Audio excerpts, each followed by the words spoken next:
Hello, this is Online Q's YouTube channel for online queries. In this video, I will show you how to redeem Pottery Barn gift cards and how you can purchase items from Pottery Barn website using the gift card. First, go to potterybarn.com and then sign in to your account. Find the items that you want and add them to cart.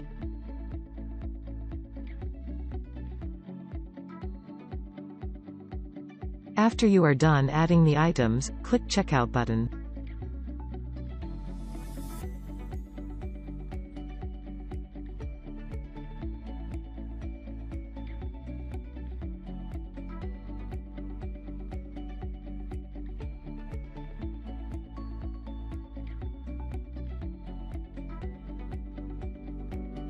Confirm your delivery address and continue.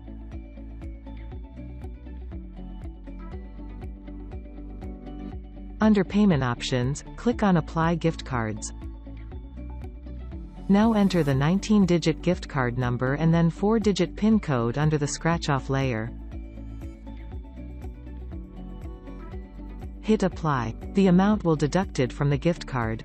Thanks for watching. Please like the video and subscribe.